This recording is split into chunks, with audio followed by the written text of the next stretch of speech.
Good evening, ladies and gentlemen. My name is Megan Robertson. I'm the Associate Curator of Interpretation here at the Frist Center. We are so thrilled to welcome you all to the center tonight, and thank you for joining us for our opening lecture for the exhibition Bellissima, the Italian Automotive Renaissance, 1945 to 1975, and tonight's lecture will be presented by Ken Gross, the guest curator of that exhibition. Bellissima is on view in our Ingram Gallery through October 9th, and I hope that you'll visit it this evening, and maybe again later, to see these wonderful cars in person. I'm very curious, just by show of hands, how many of you have already been into the exhibition? Wow, that's a great turnout. Well, those of you who have been, thank you. Those of you who have yet to go, I'm excited for you. And the Frist Center is very thrilled to present our second exhibition devoted to automobile design and to welcome Ken back as a guest curator. Tonight, he's going to tell us some of the stories behind these fantastic automobiles and motorcycles and about their creators. Ken Gross has served as guest curator for many exhibitions of extraordinary automobiles and fine art museums, including The Allure of the Automobile, which was at the High Museum of Art in Atlanta in 2010 and later at the Portland Art Museum, Speed, the Art of the Performance Automobile at the Utah Museum of Fine Arts in 2012, and of course, Sensuous Steel, Art Deco automobiles at the Frist Center in 2013. Also, Porsche by Design, Seducing Speed at the North Carolina Museum of Art, and Dream Cars, Innovative Design, Visionary Ideas at the High Museum in 2014 and in Indianapolis in 2015. While I know that Ken will cover a lot of ground in his talk this evening, I do encourage you to pick up a copy of the Bellissima exhibition catalog in our gift shop. It's filled with beautiful photographs and essays by Ken and other leading automotive authorities, and that catalog is published by Rizzoli. If you still can't get enough, please come back on August 6th for an expert panel discussion featuring many of the contributors to that catalog. And as always, we cannot present our exhibitions and programs without generous support. Our presenting sponsors for Bellissima are Barbara, Jack, Sarah, and Richard Bovender. Our platinum sponsor is the HCA Foundation on behalf of HCA and TriStar Health. Our supporting sponsor is Chubb Insurance. Our media sponsor is Sports Car Digest, and our hospitality sponsor is Union Station Hotel. We also thank the Tom Smith family and members of our Friends of Italian Art for supporting the exhibition. We also recognize the Metro Nashville Arts Commission, the Tennessee Arts Commission, and the National Endowment for the Arts for their generous operating support. And one final thank you for the evening. Thank you so much, Ken, for all that you've done this week to present Bellissima to Nashville. Ladies and gentlemen, please join me in welcoming him to the stage.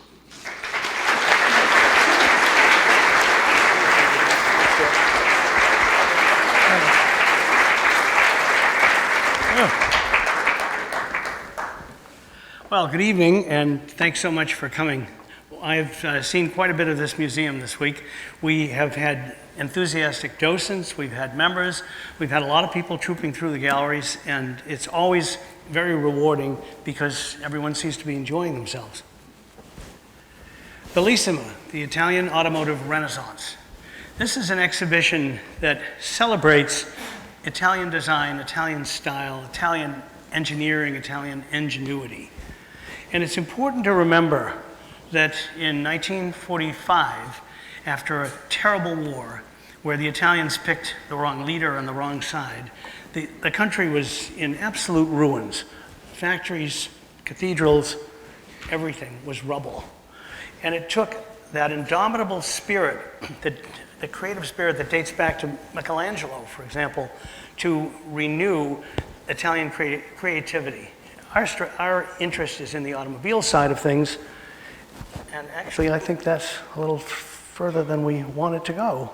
Oh no, sorry, we're there. Pardon me, because the other night we did a different slide presentation, and I'm now relearning where we are. And I see that some of you are drinking wine. My son, who's a rock musician, likes to say, drink up. The more you do, the better I'll sound. So we're going to start with this extraordinary father and son, Sergio and Battista Pininfarina of the Pininfarina design firm, Curator, that built some of the most wonderful Italian coachwork over the years. And out of the rubble of war, if you will, they took a chassis, a 6C 2500 sport chassis, Alfa Romeo, that they had during the war, and built a lovely new ultra-modern body on what was essentially a pre-war car. Gracious proportions, and they had the courage to drive that car, as soon as it was finished in 1946, all the way from Italy to the Paris Salon. They bravely wanted to present the first of their creative efforts. And how they managed to do that on war-torn roads, I don't know. There's the car as it looks today, and that's how it looked in 1946. But unfortunately, when the Pininfarina's father and son arrived at the Paris Salon, they were not welcomed. They were told they were Italians, they were the enemy, they couldn't show their car. But being creative, they found a great parking space near the salon. They cleaned up their car from their road trip, and they presented it anyway. The Paris newspapers commented, one in particular said, "That devil Pininfarina, he has his own salon in the street." Well, they attracted a lot of attention, and certainly by 1947, they were welcomed back. This is an absolutely stunning car, pre-war proportions, but elegance throughout. You won't be able to see this interior with the top up, so I'm giving you a little peek. But and here it is at Pebble Beach, where it was a big star. This is a lovely car, heroic dimensions, and showing that Italian creativity really arose from the rubble. And we have that car on display for you to see. It had quite a career afterward. Here it is, repainted on the cover of Cars magazine. The headline says, "The car Farina designed for his own use." Not exactly. He had a wealthy patron to do it. It went to England for a while and was recently ground-up restoration by a Canadian firm. In 1951, the Museum of Modern Art in New York had a groundbreaking and somewhat controversial exhibition called 8 Automobiles. We have 2 of the cars, not the exact cars, but the same kind, that they presented in 1951. Arthur Drexler, who was the curator of architecture, was the man in charge of it all, and he referred to these cars as hollow rolling sculpture, which is a great way to introduce the Cisitalia, the lower car there, which was one of the cars on display. So much so that after that exhibition, and eventually, MoMA bought its own Cisitalia.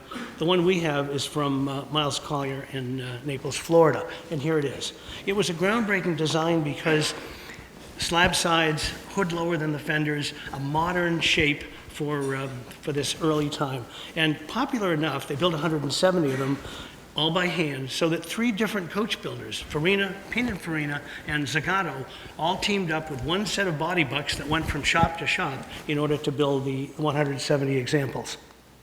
Lovely interior, a little bit of Art Deco. That wrapped steering wheel is a lovely touch. Here it is as it was displayed at MoMA, interestingly and classically, with a Vincent Black Shadow motorcycle. So probably in the 1949-50 era, the 2 most definitive vehicles. Briggs Swift Cunningham, some of you may not know who he was. He was a multimillionaire and America's yacht champion skipper who decided in the early 50s that he would go to Le Mans with cars of his own build and try to win the 24-hour race. As a private individual with reasonably deep pockets. He didn't succeed in winning, but over a 5-year period, his cars did extremely well, and you can see on the Time magazine cover, they're streaking by him. We have a C3 Cunningham coupe with a Vignale body, and this is the second car that was on display at MoMA as a triumph of, let's call it Italian-American synthesis. This is a custom chassis, a Chrysler Hemi engine, and a Vignale body, which would have been right at home on a Ferrari. But powered, of course, by a 4-carburetor, 235 horsepower Hemi V8. American muscle, Italian style, a perfect combination. They only made about 25 coupes and convertibles before Cunningham ran out of money and ran out of the patience of the IRS, who said, look, after 5 years, you've lost money every year. It's time that this was either a business or you did something else. He decided to do something else. He became Jaguar's racing distributor for the United States and hired some of the best drivers and won a number of races as the Jaguar guy. Here's the rear of the, and this is the view that most people would see of this car in 1951. Interestingly, you know, they assembled them in West Palm Beach, Florida, not the motor capital of the world, certainly, but they built the chassis, installed the engines, shipped everything to Italy, where Zagato handcrafted the bodies, and then back they came to West Palm Beach, where they were actually tested for between 100 and 200 miles on public roads. They didn't have a test track. Again, an unheard of thing to build an automobile and put that sort of mileage on it. But they were $18,000 in 1953, which was a considerable sum, and they wanted to be sure that the cars were perfect. One of my favorite cars in our exhibition is this Fiat 8V Supersonic by Ghia, designed by Savanuzzi. Fabulous proportions, long hood, tight little cabin, impudent tail, something a coach builder dreams about, because these are the perfect proportions for an exciting automobile. And this car in particular, if you look at those seats, you can see they're worn a bit. It was purchased, it was new in '53, purchased in 1955 as a used car, if you will, and that owner kept the car for 55 years. He never repainted it, he never did anything to it except lovingly keep the surfaces clean. So when you look at that car today, you can see some of its age, but you can also see its history, and it's pretty remarkable. Needless to say, I'm not allowed to tell you what it sold for, but it was a hell of an investment in 1955. The engine in the Fiat, and I'm not going to get too technical tonight, but it's a little jewel of a V8. 8 tiny cylinders, 2 liters, 127 horsepower, 2 carburetors, peppy, fast. Cars like this could run in the Mille Miglia, and that engine and chassis found its way into the Seata, another new Italian post-war make. Two of my heroes in this era that we are celebrating with the cars in the galleries are Franco Scaglione and Lucio Bertoni. Scaglione was a fashion designer before he became a car designer. Bertoni was the carrozzeria, the head of it, and two immensely creative guys. Their masterpieces, perhaps, are the Alfa Romeo BATs. BAT stands for Berlinetta, Aerodynamica, Technica. But really, that is what these cars are all about. If you look at them from the rear, and I think that's one of their best aspects, they were stunningly modern when they appeared in 53, 54, and 55. They were an answer to a question: can we make a light aerodynamic car that can take a relatively small, powerful engine and still be able to cruise at 100 miles an hour? These are on Alfa 1900 chassis, and I can make this work here. And we have them in the gallery. They're extraordinary cars. They were stunning when they first appeared. This is the BAT 5, and you might be interested to know that this car was actually in private hands, and one of the people who owned it a million years ago is Mary Greger, who will raise her hand happily down here, and she's with us tonight. Now,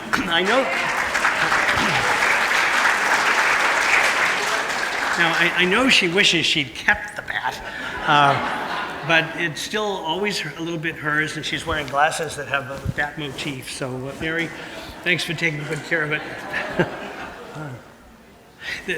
I think the best aspect of these cars, I mean, they're wonderfully aerodynamic, but the fins, the bat wings, if you will, are the best way to look at them. So when you're in the gallery, be sure to walk behind them and see what they look like.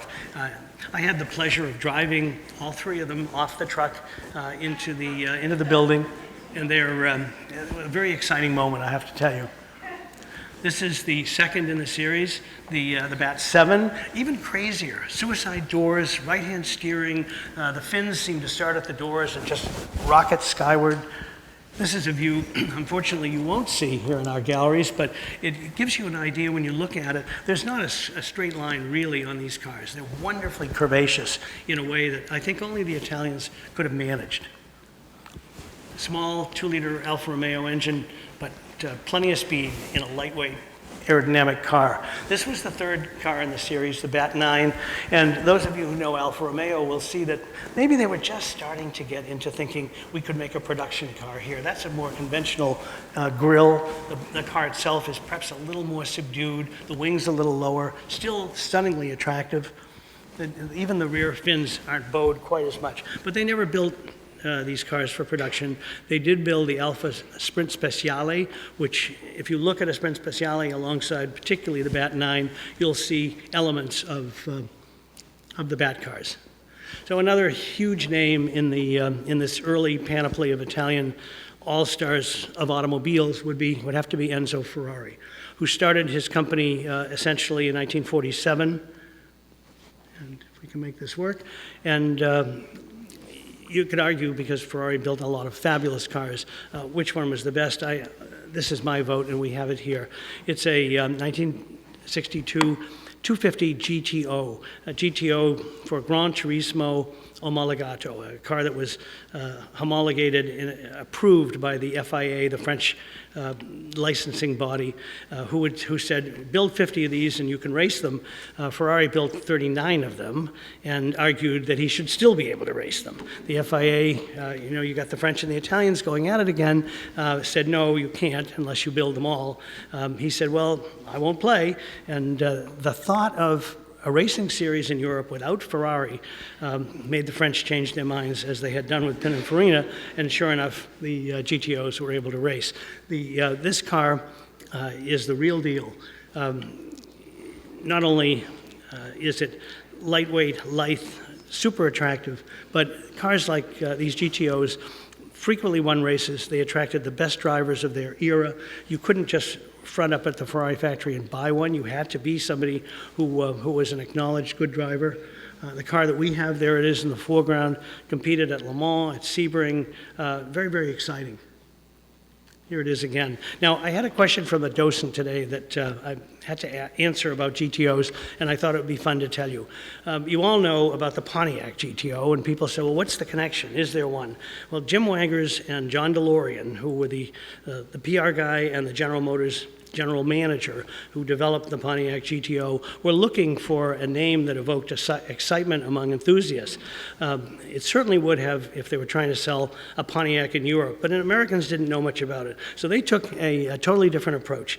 They created a band that they called Ronnie and the Daytonas, and someone wrote a song called Little GTO. And there are probably people out here who can sing. Little GTO, you look so fine. 3 deuces and a 4-speed and a 389. I mean, they actually had kids all over America singing about GTOs, not knowing about this car, perhaps, but a lot of people bought Pontiacs, and it was the start of the muscle car era. I had the privilege of firing this car up and backing it off the trailer, and I have to tell you, I had a split second where I thought, I could just turn right and be, and I could be in Memphis in an hour and a half for this thing. They'd never find me, right? I'm going to take a quick sip of water, if you'll forgive me.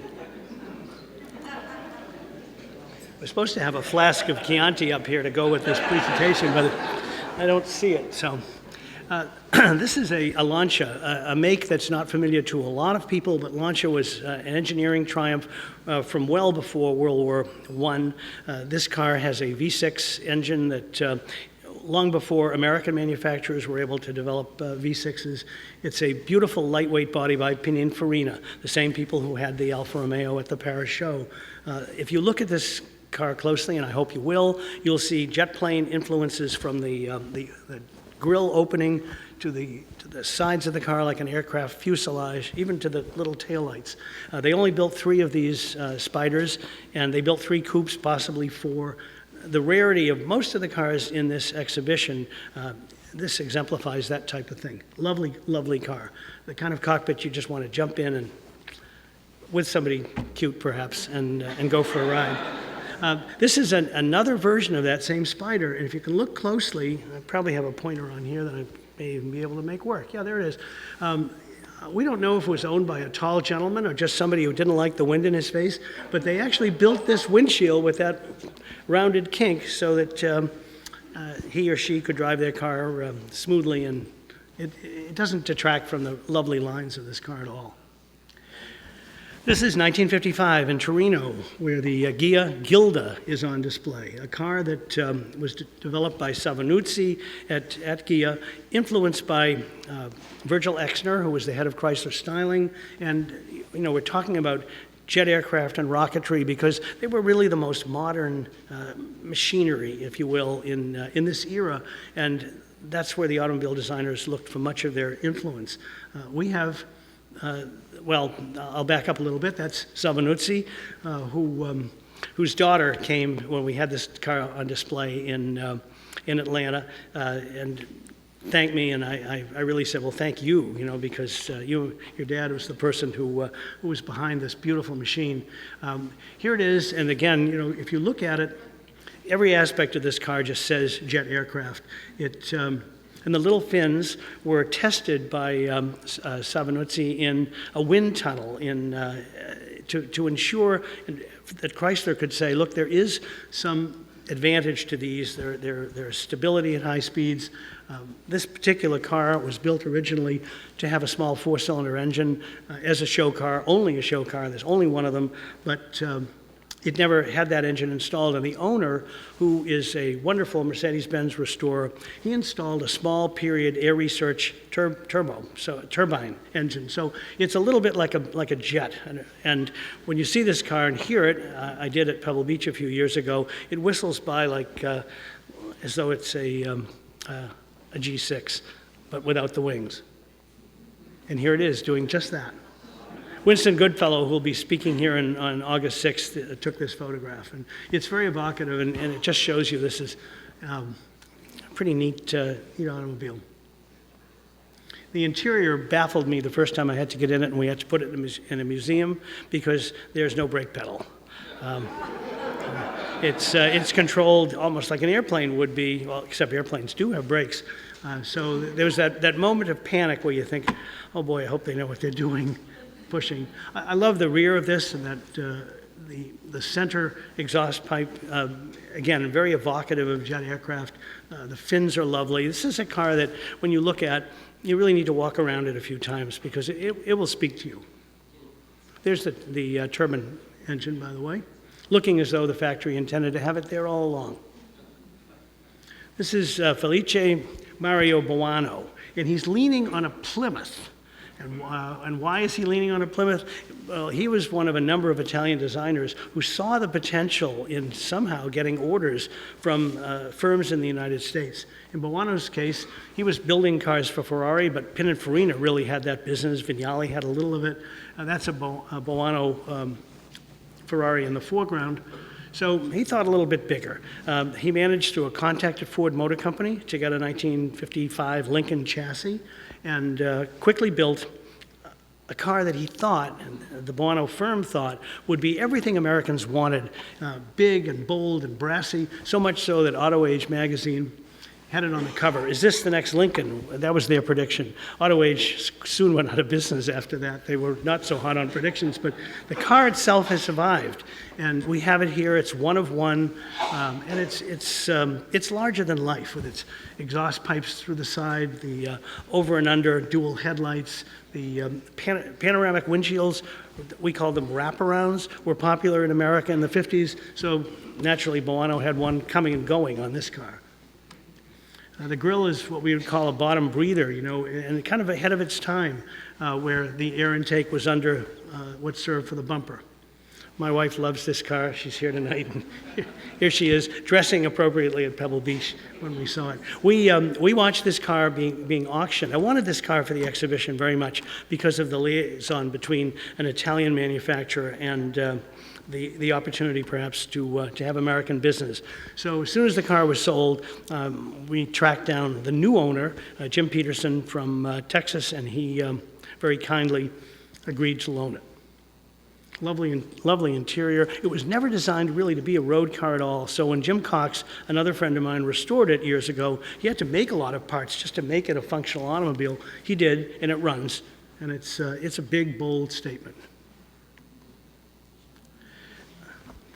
This is arguably the definitive sports car of the late 1960s. It's a Lamborghini Miura, and the story of how its engine and driveline came about is really interesting. Take a look at those two seats. Picture them on the floor of an engineering department, and then take this marvelous engine designed and engineered by Giotto Bizzarini, and put the seats down, put the engine crossways behind them. That's what Gianpaolo Dallara, Pablo Stanzani, and Bob Wallace did to convince Ferruccio Lamborghini that they could build a mid-engine sports car with a wonderful low silhouette, the engine behind the driver, and that's just what they did. So Bizzarini is the man on the left, Ferruccio Lamborghini is in the center, and I think that may be Stanzani on the right side.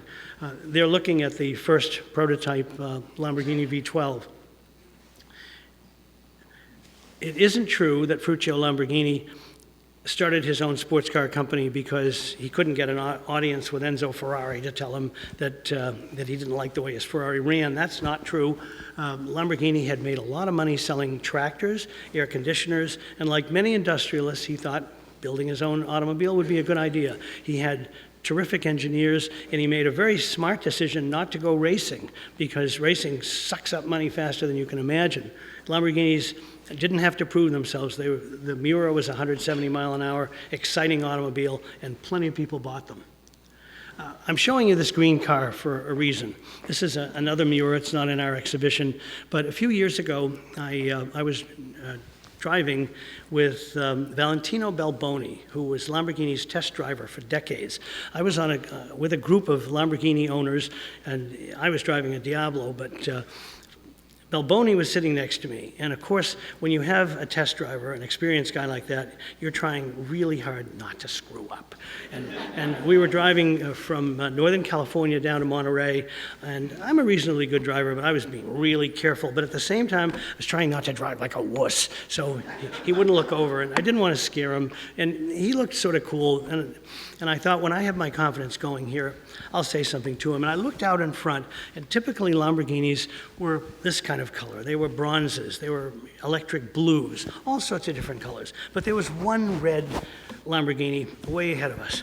I said, Valentino, I said, it's just great to be driving today. Look at all these bright colors, but there aren't a lot of red Lamborghinis.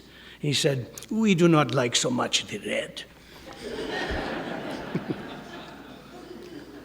If you had the means and you had the power and the position in the era that our cars are from, you had a 400 Super America. This particular car was built for the Riva yacht family, and it was the most powerful, most expensive Ferrari. Once again, you kind of had to have Enzo's okay to have a car like this, to buy a car like this. Ours was built for the Riva yacht family. Riva are really the Ferraris of on the water for Italy. There's a Riva yacht complete with Italian flag, perfect transportation.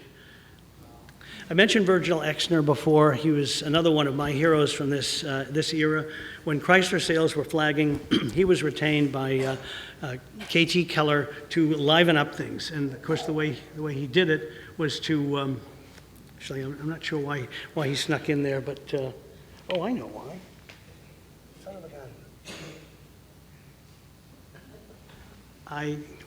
We may have a problem or two. Kirk, are you up there? This slide presentation was made to go on a Mac, and this is not. So we may have a few slides out of order, and I'll just kind of wing it. But this happened to me once before. The other day we ran this. We ran it on a Mac, and all was well. Let's see what happens.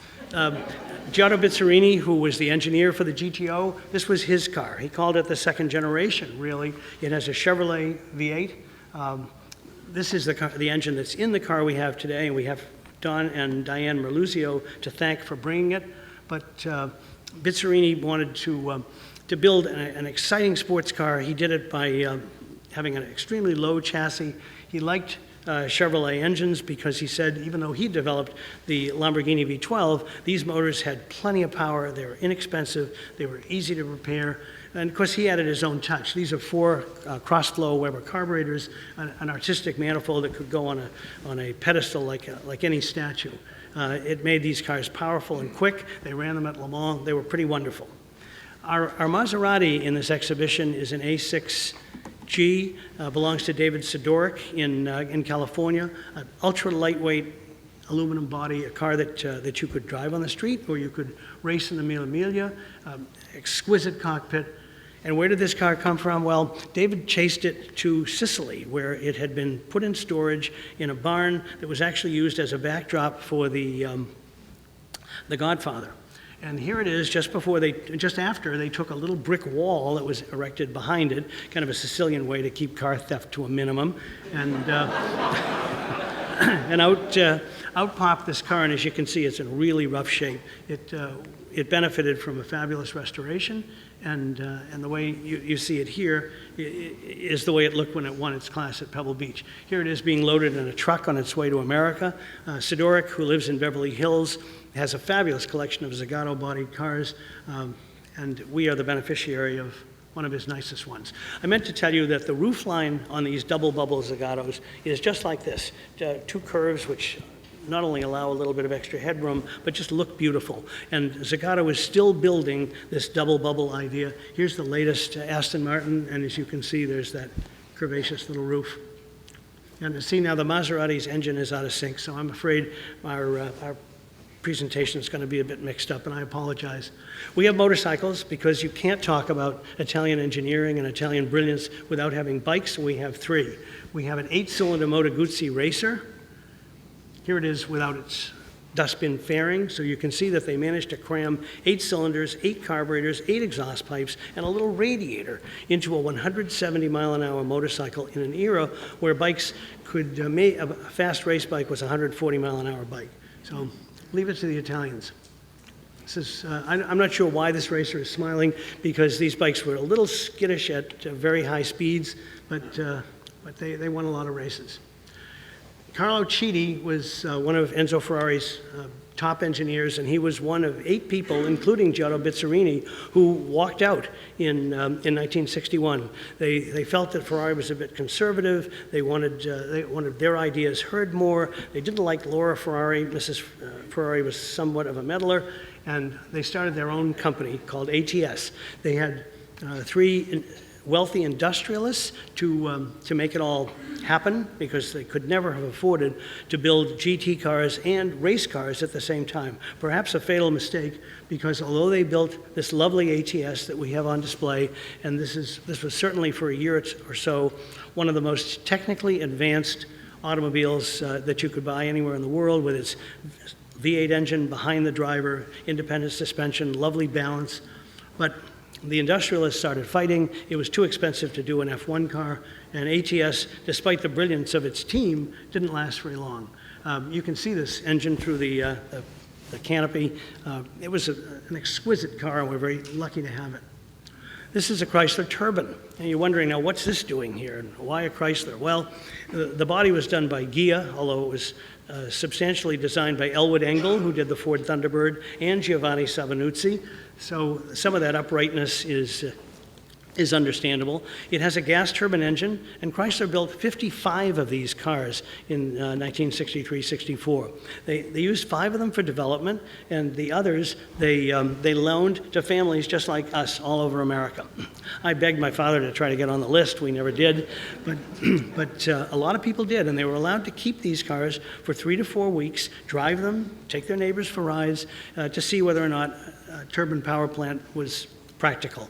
Turns out, from an emissions point of view and a fuel economy point of view, they really didn't work. But the design is elegant, and everywhere you look, from the speedometer clusters to the headlight rings to this console, you see elements of turbine. See around the headlights? It's a car that's so completely designed that when I was the director of the Peterson Automotive Museum, we used to have design students from Chrysler Pacifica came in, and Freeman Thomas, who ran that group, loved to point out all these wonderful little details.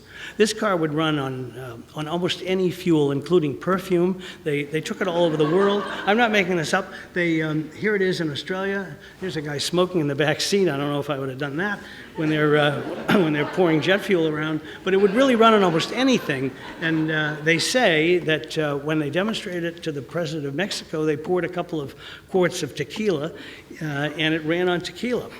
So, this is a Ferrari Dino show car from the early 60s. Enzo Ferrari was perfectly happy with smaller displacement cars and Formula One cars that were mid-engine, but he didn't want large displacement engines in mid-engine cars. Sergio Pininfarina disagreed and built the 365 P Tre Posti. We have the owners tonight in the audience, Luigi Canetti and his wife Jacqueline, who have kindly loaned us this car. It was a wonderful example of really what Ferrari could have done, didn't do for a few years later. And as you can see, the steering wheel is in the center, anticipating the McLaren F1 by a number of years. Ferrari, within a few years, was building 365 BBs and 512 BBs. But this car was one of a kind for a short time until Gianni Agnelli, who was the head of the Fiat empire, he wanted one too. So two of them exist, and we thank the Canettis for loaning it to us. It's pretty exquisite. And by the way, Russell Brockbank, who was probably the leading cartoonist of the era, he liked the 365P as well. And as you can see from this cartoon, he's got what looks like a wealthy Italian businessman in the center, and two women are fighting over which of them gets to ride. This is a Ferrari Modulo, or Ferrari certainly looked at building impossibly low concept cars. This is a Pininfarina car. And I want to celebrate the fact that the Canettis are here. This is Luigi and his dad, Luigi Sr., in one of their Ferraris a number of years ago. Enzo Ferrari would never have sold cars, I think, in America had it not been for Luigi Sr. and Luigi's wife, Luigi's mom, Marion, who pretty much financed the operation to build road cars and put Ferrari on the map in both sales and racing cars in North America. So we all have a great deal of thanks for the Canettis. This is the answer to the question, how low can you go with a concept car in the early 1970s. Dr. Thomas Mao, who's taking pictures of his own car down here, was kind enough to loan it to us, and we thank him for it. Nuccio Bertoni developed this car somewhat in secrecy. He bought some Lancia parts. He had a Fulvia engine. He and his team assembled this car, not just to have the lowest show car possible, but to try to convince Lancia that they should give them the business. And when the car was completed, there are photographs of Bertoni driving it on the Autostrada up to the Lancia factory under the barrier, which I'm sure impressed and scared the guards, and impressed Lancia's management to the point where they did give him the business. They never built this car for the street, but they did build a rally car called the Lancia Stratos, a very successful Group P car.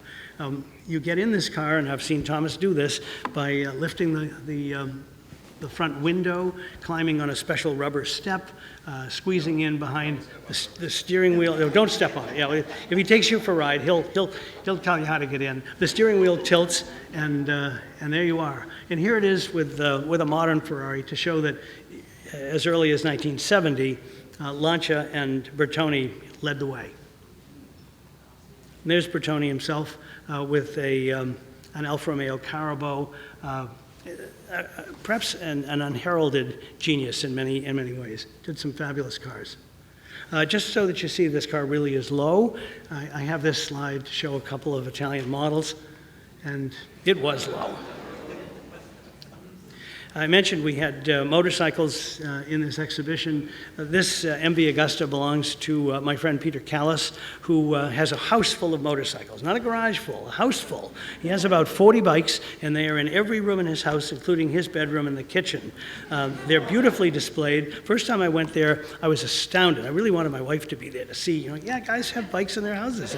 But I said to Peter, "You're not married, are you?" And he said, "No." "How'd you know that?" And I said, Peter brought this MV Augusta down for us. He took it down in his own van, and he impressed us all by pulling out a little kit of cleaning materials and cleaning it up. MVs are really the Ferrari of motorcycles. This is a 4-cylinder, 4-carburetor, twin-cam, lightweight, brilliant motor. Anybody who was anyone in this era, Giacomo Agostini, Mike Hillwood, they raced and they won on MV Augustas. They were shaft drive, so no messy chains. Another reason why Peter could have this one in his bedroom, I guess. We saw a little bit of Ducati before. This is Fabio Taglioni, who was another brilliant Italian designer and the father of the V-twin Ducatis. This particular bike is a 750 Super Sport. They made 401 of these. This belongs to Alois and Summer Hooker from Brentwood, Tennessee, and it is a very rare bike today, wicked fun to ride. I've owned 3 Ducatis. Trish and I had our first date on a Ducati. I'm very partial to these, and they are still lots of fun to ride. Now here I am on this very bike that we have in the exhibition, and it came about a number of years ago when there was a big automobile and motorcycle show in Rockefeller Center, and Summer had 2 bikes there. He couldn't ride them both up for awards, so he very kindly said to me, you can ride a Ducati. I want you to do that. And I was wearing exactly what you need to ride. You know, I had little Gucci loafers on and a blue blazer, and but I wouldn't take, I wouldn't miss this opportunity, so I jumped on the bike and rode down Fifth Avenue and rode up over the ramp to accept the award for Summer. And this is another time I would have liked to have ridden into the sunset and kept the bike. I have these slides to show Ducati was virtually unknown to Americans. They built nice singles, but they weren't well known until Cook Nielsen, on a somewhat hot-rodded Ducati, won the Daytona Superbike race, and overnight that put Ducati on the map. I have this poster in my garage, a nice reminder that Ducati was pretty special. I don't have that poster. So I will tell you that we have missed a couple of slides, but it probably won't matter because Megan said we might have a number of people here who would like to ask some questions. I'd just like to say one thing before we do that. Exhibitions like this don't happen unless you have wonderful cooperative lenders, and we thank them really, truly.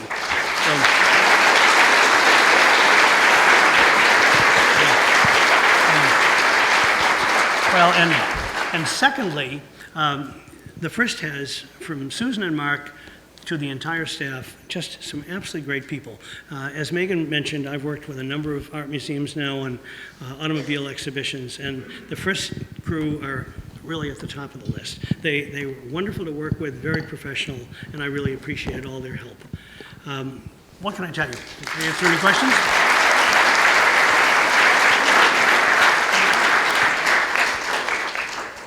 There's always somebody who has a stump the guy question, and I'm looking for that person. I don't see them. Yes, sir. The first 2 bats have openings in the fins, and the third one does not. What was the purpose of it? You see, I said we'd get a guy who'd do this, and we got him. I have no idea, honestly. I mean, I think that's a great question, and I honestly can't say I ever noticed it. I think that the first one was fairly wild, the second was wilder, and the third one, Scaglione dialed them back just a little bit. But I honestly have never noticed the way the scoops go. So I'm going to make it a point to look, and hopefully, I think you said 2 questions, though, right? No, that was it. You stumped me on the first one, so. Anyone else? Yes, sir. Can you tell us the value of some of these vehicles? I don't think I'm allowed to do that. All I will say about that is that you can probably go online and find what the values are. Most of the cars in this exhibition, I mean, think fine art. They are extremely valuable. Some of them are staggering, whether it's static art or rolling art. But I think we're best admiring them for what they are, feats of engineering, feats of style, feats of design, and but honestly, if you go online, I think you'll be surprised. Yes, sir. A number of them are right-hand drive. This is a question that people like to ask, and the only answer I can give you, I think, is that it was considered somewhat stylish. The French had right-drive cars for a long time, even though they drive the same way we do. The British, of course, it makes sense for Britain or British colonies to have the steering wheel on the right side. I think a lot of designers thought it just looked sexy, it looked exotic. So yes, you'll see a number of our cars with right-hand drive. Yes. Yep.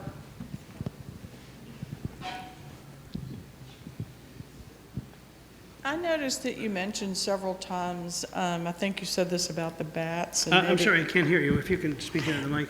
We I won't kn- ask you to sing. I noticed you mentioned several times that the really artistic designs were very lightweight bodies. Mm-hmm. And I'm curious if the material made it easier to do the extremely artistic designs. I don't know if you meant they were all aluminum, or how did that factor in? That's a very good question. When you think about, many of these cars do have aluminum that was carefully shaped, even by hand, over such things as sandbags and tree stumps. Many of these cars were built where a strong wooden buck was constructed, and the panels were shaped and then individually fitted. But the area of Italy where these cars were bodied is the same area that in the Middle Ages they were building suits of armor. I mean, the ability to work metal was a long, long tradition in this part of Italy, and when carriages, horse-drawn carriages went out of style and automotive came in, lightweight aluminum could be worked into these fantastic shapes, and it was frequently done that way. Not for mass production, but certainly for individual and low volume production. Yes, ma'am.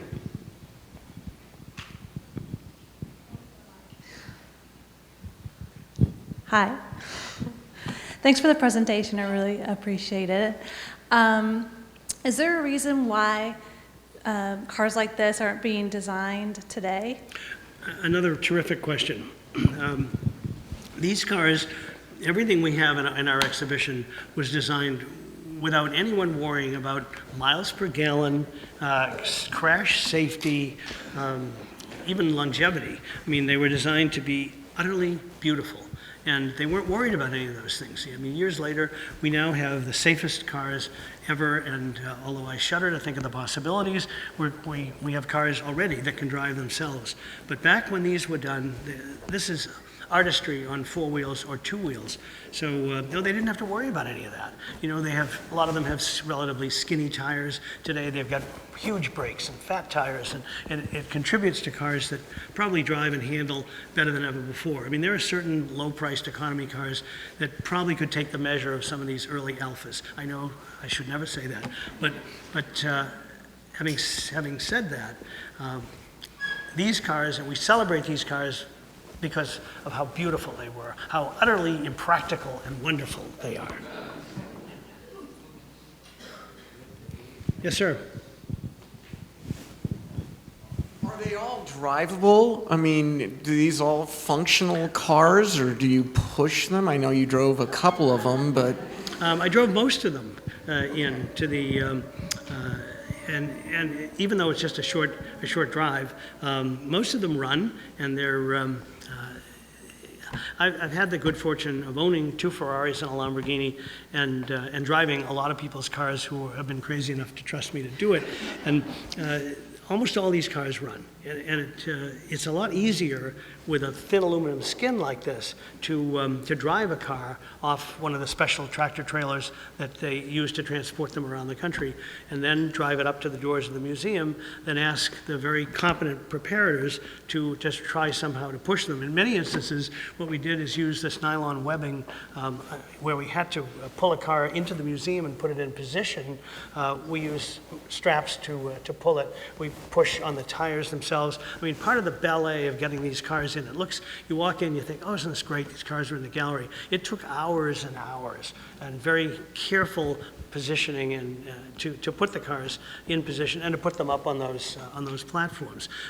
If you've noticed in the hallway, particularly this entrance hall of this magnificent building, there are some stone and metal tables. They're not going anywhere. They've been here since 1934. So we had to squeeze our cars in and around them very, very carefully. And one of the people who helped us do it is Mark Lambert, who's sitting down there modestly, who helped direct traffic and helped us put cars in position, as well as the staff that, while they're used to moving paintings and sculpture around, they did this seamlessly.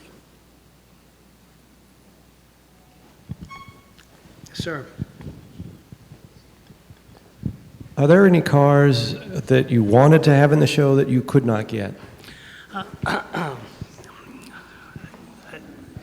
That question has happened before, and yes, I actually showed that car. If you recall the slide of Nuccio Bertoni kneeling in front of the Alfa Romeo Carabo with all the doors and windows open, I really wanted the Carabo for this exhibition, and I went to Arese to the opening of the Alfa Romeo Museum, and I spoke with the director, and I tried to be as persuasive as I could, and he said, we're honored that you're here, we love that you love that car, but we need it for our museum, and we're very sorry you can't have it. I make no apologies for the cars we have. We think they're really great, but that is what I would have liked to have had.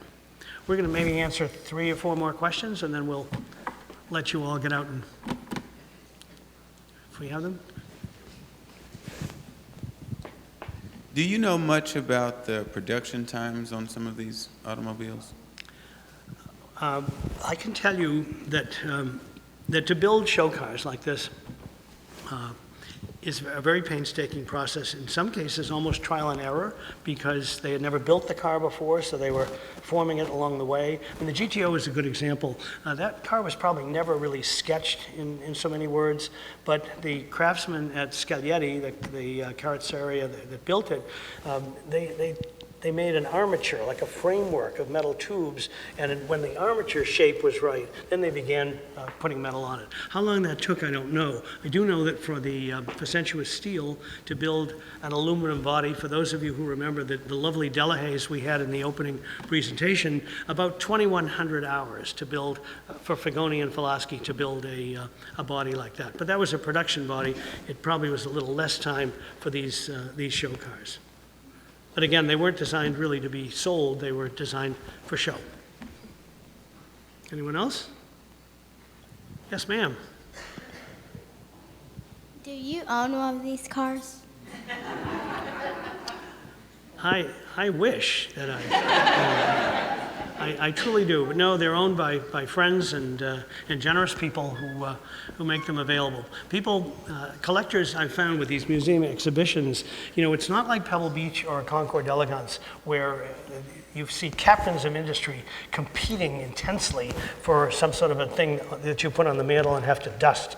Jay Leno likes to say about the Pebble Beach Concours, it's the only place where a simple millionaire can beat the billionaires at their own game.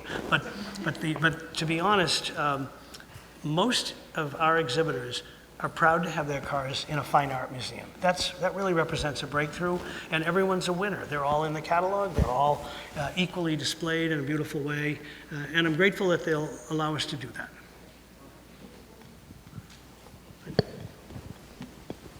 I think we'll do 2 more, Megan, right? Okay.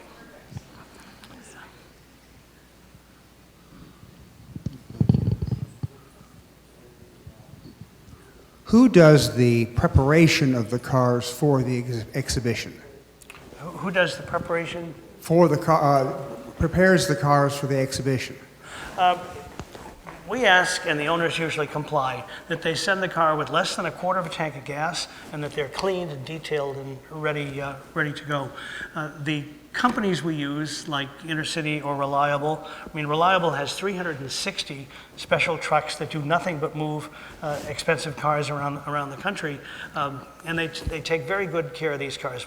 Before they come off the truck, there's usually a blanket and some sheet plastic to keep one from dripping down on another.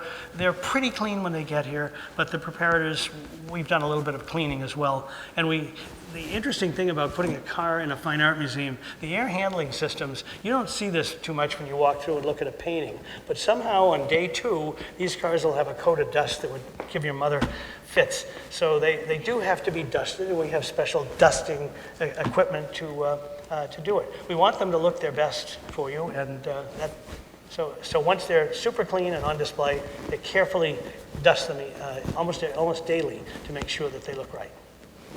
One last question, way in the back. Yep. That's you.